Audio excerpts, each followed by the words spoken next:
This video, I'm going to show you guys how to shuffle playing cards, whether that's normal playing cards or maybe from a game that you have, if you're playing with your family. If you're one of my normal viewers, this video is very different. I teach people how to count cards and beat the game of Blackjack, as well as beat slot machines. Yes, that is very true. If you're interested, you can check out my Patreon and other things, but let's get into it. This video is all about how to shuffle. All right, I find that I shuffle a ton of cards every single day, and I've gotten really good at it. So I'm going to show you maybe some easy ways if you're struggling to shuffle cards and mix them up the right way. All right, let's just start off with a basic deck. This is just a bicycle deck. You can see they are currently in no particular order. I'm going to get these other cards out of the way. By the way, those other ones, if you are just wanting to go to that part, you have really small cards. If you want to do multiple decks, I'm going to show you how to shuffle every single type here coming up. But starting with just one deck, this is kind of my method and how I shuffle. I'm going to show you about 3 different ways with just one deck. Whichever way works best for you, that's going to get the cards mixed up, okay? In fact, let's just take a few cards here. I'm going to put all the aces together, and you're going to see by the end of this that they are very mixed up. All right, so here we have the 4 aces. I'm going to put them right on top of the deck, and they are currently in order. By the end of this, none of those will be next to each other. All right, the most aesthetic way to shuffle that I think is when you take a deck of cards like this, ideally you are playing on kind of a softer surface. If you have like a kitchen table, this way doesn't work as well. But if you have like a poker night, or if you have some sort of felt that you're playing on, this is my favorite way to shuffle, and it looks really nice. It doesn't expose any cards. No one's going to know what cards are where, and it works really well. All right, you're going to take the cards, use both hands. Your pinkies are going to be on either side. Left hand, obviously left side, right pinky on the right side. So you kind of grip it like that here. Your whatever hand is dominant for me, that's my right hand, that's going to go on the top.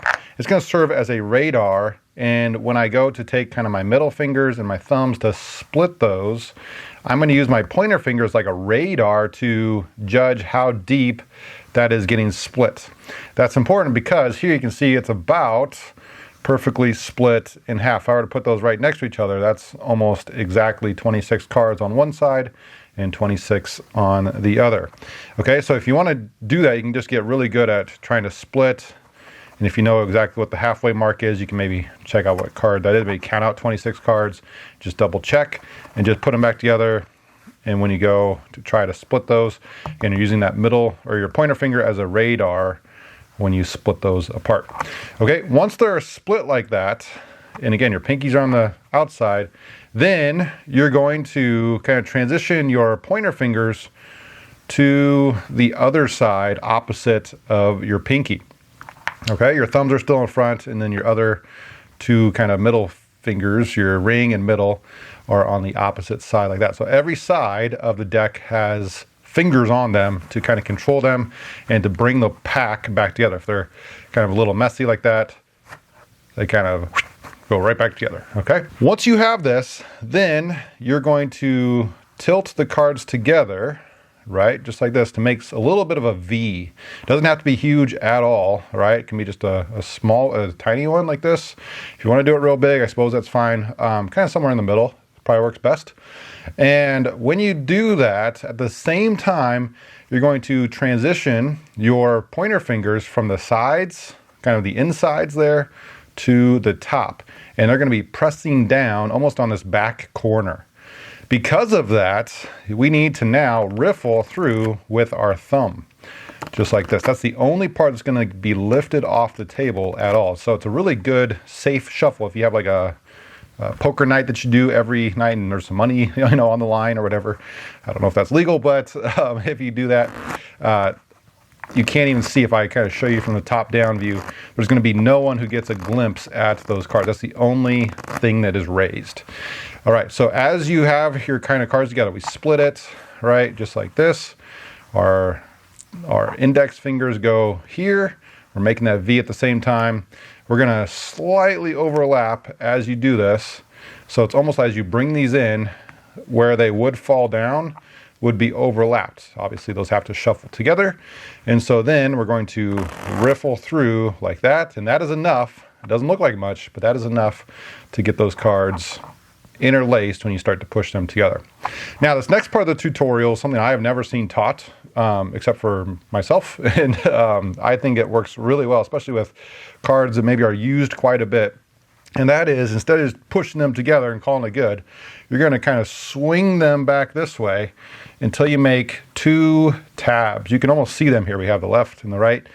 What those 2 tabs are going to do is leave you placeholders for your thumb, and kind of showing you here, this is, again, my hands are a little bit off, so it's going to be maybe not as nice as it normally would, but you kind of get the glimpse of what's happening.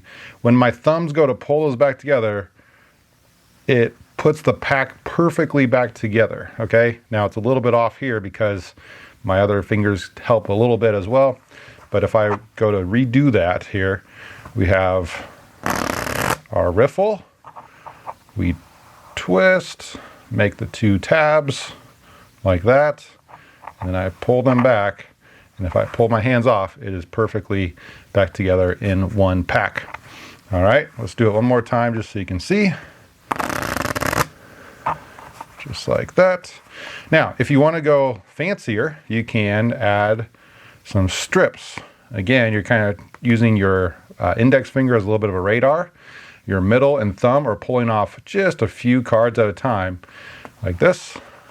Okay, so all together, riffle, make the 2 tabs, pull, it's back together like that, and then strip, strip, strip, strip, strip. And then your pinkies kind of go back together and make them a perfectly shuffled pack. All right, let's double check those aces, see if they are mixed in. And there's one, there's no ace next to it. Where's the next ace? There it is. Okay, so those 2 are the closest. But again, that could be from other shuffling, that's just random. And then our last ace is shuffled well into the deck like that. So nowhere near where they started at. The next way that you could potentially shuffle the cards is the overhand shuffle. All right. Now with this, you're going to hold the deck with your thumb. This again is my dominant hand, my right hand. Your thumb is going to be facing you. Your middle and ring finger here, I like those on the other side of the deck. The other 2 fingers aren't doing too much. Maybe you can put your pointer finger on top. And what you're going to do with this is you're going to slowly pull off both, this is where people mess this up, both the bottom and the top, right? By giving a little pressure here, you can see that there's cards that kind of come off from both sides. Again, by doing both, that's going to really mix up those cards well. And then the rest of it, you've probably seen the shuffle before. The rest, after you pull them off, they're going to do it again. And your fingers on this side, you can see they're grabbing it just like that. Okay. And it kind of goes over. Again, if you keep this low enough, no card will be exposed. And again, those are all mixed up nice and well. All right, the last way is if you want to get fancy, and this one does expose it a little bit. This is called a Pharaoh shuffle. Again, you're going to kind of split the cards so it's about half and half, just like this. I like to kind of pack the cards together. I have a whole nother video where I explain this one in a little bit more detail. All right, I'm going to put my pointer finger here to get those lined up, you might say. I split it just a little bit so there's less surface area. It's just going to be the front that hits. As I push this together, I'm going to slowly pull back, and then the cards are going to interlace almost perfectly if you can do it well. Some people try to do this for perfection. You can see it's when it starts to go, it almost does it automatically, just like that. If I zoom in here on this, you can see those are pretty well shuffled. And the fun part about this one is you get a cool little bridge at the end. All right, so again, that's what it looks like. Get the bridge. And this one, the cards do go a little bit everywhere, but because it's almost every other one perfectly, it gets a really good shuffle. All right, so the only bad part is it exposes a lot of the cards to, you know, whoever's to that side, the open side of the deck. All right, what I find works best, let's try these tiny cards now. What I find works best for these is the overhand shuffle. So it's the same one, it's just a little bit smaller. These ones are too small for me. I have really big hands. You can see this is the game, the code games, all right, or code names, I should say. and they're really small in my hand. And so the only thing that kind of works for me is that overhand shuffle. And because I'm taking clumps at a time, and there's kind of a lot going in there, I want to do this several times to get it nice and mixed up, just like that. Okay. If I were to try to, do the riffle, these cards are too small and almost too stiff to get a good riffle, and it just doesn't quite work. My hands are way too big for those ones. I don't know if I've ever tried the Pharaoh shuffle on these, but I have a feeling they're still too stiff. Yeah, they don't really want to go together very well. So that one I would use the overhand shuffle if you have a really small deck. These are phase 10. They are similar size to a normal bicycle playing card, right? Maybe slightly smaller. Okay, I think they're maybe, is it bridge size or something? Pinochle, one of those games uses small cards. Anyway, so slightly smaller there, but it'd be the same that I would show you if you had multiple decks that you were using. So instead of doing that, let's just do it with this one, phase 10. And with this, I'm gonna, again, use that same technique from before where I pull off about half. And there you can see, if I were to kind of square those up, that's pretty good to half. You can kind of start to judge what's half and half as you go. Now, instead of doing these all together, I'm going to split them, and I'm going to take, now again, about half and half from each pile. And I'm going to do that same thing as before, but I'm going to leave these two piles off to the side, and I'll work with those here in a bit. All right, you'll kind of see a technique that works pretty well. So again, we're going to riffle those. Again, those are all interlaced, so it works nice. Swing them around, got my two tabs, just like that. Use my thumbs to pull those back together. Give them some strips, just like that. Maybe do it twice. Oh, so there, I messed up. If you mess up, that's fine. Just pull them back apart. No big deal. It's all about learning here. Sometimes these game type cards don't work as well as the normal playing cards. Okay, give them strips. Then I like to put them in front. I'm going to take half again from that pile, and I'm going to take my left side, or you can do your right, doesn't matter. I'm just going to do the same thing. All right, so put those together, give them some strips, just like that. Maybe do it again. Strip, strip, strip, strip.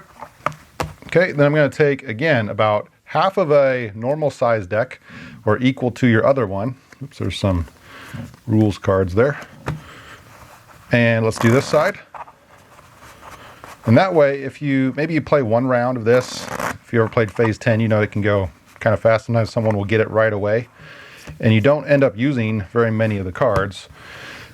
Instead of, just shuffling the amount that you used and leaving the rest, which I know is a fine strategy, these cards are just going to go right back in that same order. You want to make sure that you get those shuffled in. So to kind of show you that happens here, let's say that if you're playing phase 10, this was the only amount of cards that you used.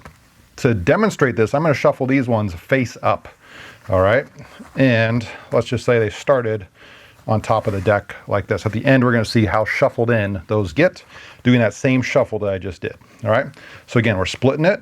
You can see some of these are face down, some of them are face up. So it's going to get a little messy. That's okay. All right. Split them half and half. And these are upside down. But the goal here is to see how intertwined they're going to be. Strip, strip, strip, strip, strip. Okay, now this one. That way, each of those face-up cards should have a chance to get all the way through the deck. Now, obviously, we're going to be a little bit less face-up than when we started, but I'll show you how to mitigate that here in a second. You can either do it again, or after you do these last few strips, you can take this one and put it right there in the middle. And then you can see that we have those face-up ones that we used in that last round are nice and evenly displaced all throughout the deck. All right, guys, so if you wouldn't mind, please give me a thumbs up if you found this helpful. Also, if you do want to check out my other videos where I teach people how to count cards, as well as beat slots at the casino, you can check out those videos as well. Until next time, remember, this is A1 Blackjack.